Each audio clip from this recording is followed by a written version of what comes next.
Navi Mumbai network.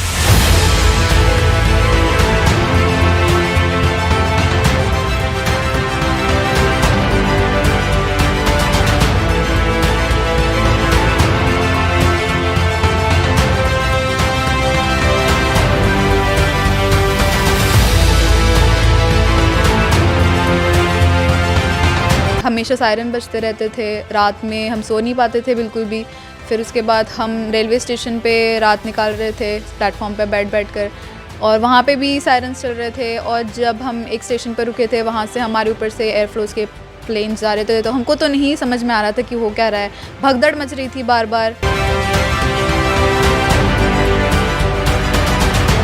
जब मैं यहाँ पे हिंडन एयरबेस पे उतरी और जब मैंने पापा को पहली बार देखा, तब इट वाज लाइक कि मतलब मैं बस इतना खुश थी कि मैं पहुँच गई हूँ यहाँ।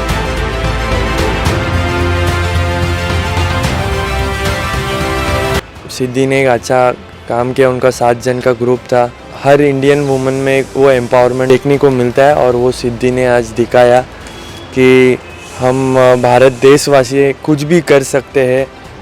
मतलब अकेले के लिए नहीं, बट जो भी अपने उधर स्टूडेंट्स थे उनको सबको उन्होंने एक टीम लीडर बन के, एक 7 जनों का उनका ग्रुप था, और वो यहाँ सेफली आ गए। मैं एज ए कॉरपोरेटर मैं भी हूँ, मेरे पिताजी विजय चौगले जी भी रह गए, और हमारी पूरी शिवसेना पार्टी पक्ष है उनके साथ रहेगा। यहाँ जितने भी स्टूडेंट रहेंगे नवी मुंबई या महाराष्ट्र में, तो हमारे उद्धव साहब उनको डेफिनेटली हेल्प करेंगे। Airoli Mansi cooperative housing society sector 9 में रहने वाली और यूक्रेन के लवीव नेशनल मेडिकल यूनिवर्सिटी में 4th ईयर MBBS की शिक्षा ग्रहण करने वाली सिद्धि घाड़ेगांवकर रशिया यूक्रेन युद्ध के कड़वे अनुभव और बुरे ट्रॉमा को फेस कर अपनी जान बचाकर बड़ी मुश्किल से भारतीय सरजमीं पर कदम रखकर नवी मुंबई एरोली सेक्टर 9 स्थित अपने घर में अपने परिवार के बीच सही सलामत पहुंच पाई हैं। यूक्रेन रशिया युद्ध की दर्दनाक यादों को पीछे छोड़कर घर लौटी सिद्धि घाड़ेगांवकर से मिलने और उन्हें मोटिवेट करने के लिए प्रभाग क्रमांक 23 के पूर्व नगर सेवक ममित चौगले उनके घर पहुंचे। ममित चौगले ने सिद्धि और उनके माता पिता से मुलाकात कर इस कड़वे अनुभव को जाना। गौरतलब है कि सिद्धि को एयरफोर्स के C-17 फ्लाइट से कड़ी निगरानी और अन्य भारतीय विद्यार्थियों लोगों के साथ भारत लाया गया। ममित चौगले से अपने अनुभवों का जिक्र करते हुए सिद्धि ने कहा, युद्ध की स्थिति में मोबाइल परिवार से एकमात्र संपर्क का साधन होने के कारण संपर्क न टूट जाए, इसलिए सिर्फ SMS के जरिए बात हो रही थी। और यूक्रेन से गाजियाबाद के हिंडन एयरपोर्ट पहुंचकर दिल्ली के मार्ग से वह एरोली अपने घर पहुंची। सिद्धि ने बताया कि किस प्रकार से लड़ाकू विमान सर के ऊपर से गुजर रहे थे और अपनी जान बचाने के लिए वे बंकर में छिप रहे थे। ममित चौगले ने सिद्धि को मोटिवेट किया और भरोसा दिया कि उनकी शिक्षा से लेकर हर समस्याओं को सुलझाने में मुख्यमंत्री उद्धव ठाकरे के नेतृत्व में पूर्व विरोधी पक्ष नेता विजय चौगले और संपूर्ण शिवसेना की टीम उनके और उनके परिवार के साथ है। तो यूक्रेन से सिद्धि करके जो आई है, मुझे लगता है कल दिल्ली में वो लैंड हुई और रात में ट्रेन से ट्रैवल करके आए। एक अच्छा लगता है क्योंकि मेरे वार्ड के ही वो नागरिक है, और खुशी होती है कि उनके माँ पिताजी है जो उनकी राह देख रहे थे, उनको चिंता हो रही थी, पर भारत सरकार ने अच्छा काम किया है और अपने जितने भी हज़ारों स्टूडेंट्स है वहाँ पे पढ़ाई करने वाले, उनको सबको सेफली लाया है, और कुछ थोड़े बहुत बाकी है, बट मैं यही प्रार्थना करता हूँ कि सब लोग सेफ आए बस।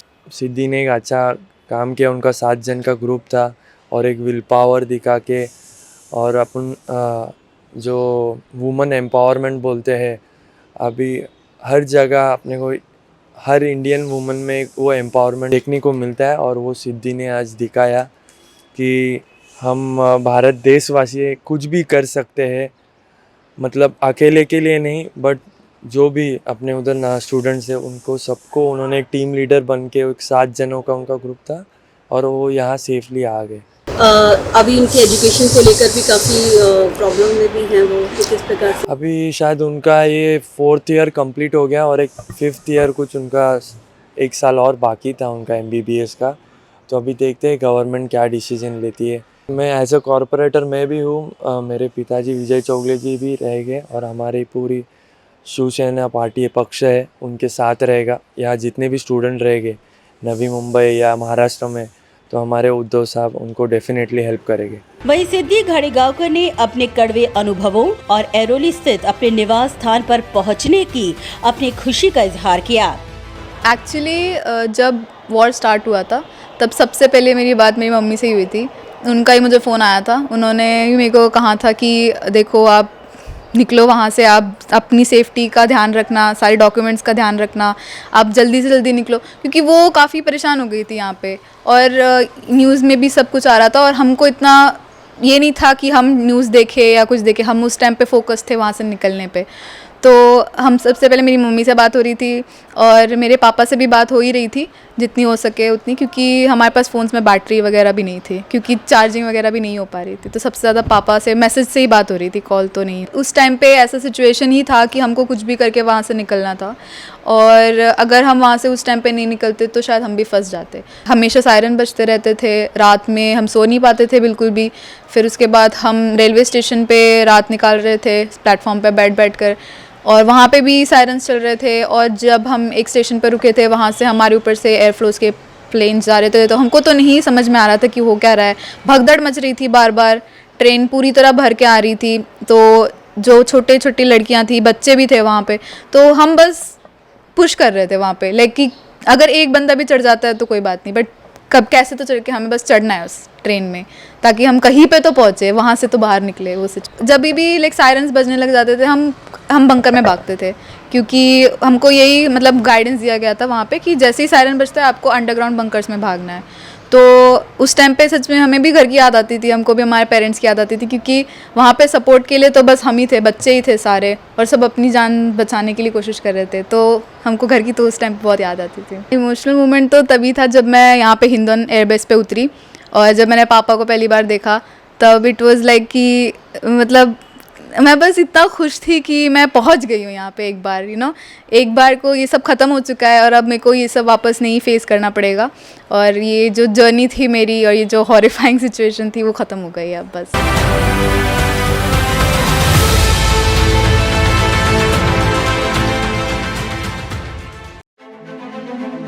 ब्यूरो रिपोर्ट नवीम्बी network. Do you aspire to upgrade your living? With Arihant Advika, Sector 9, Vashi. Upgrade to iconic residential tower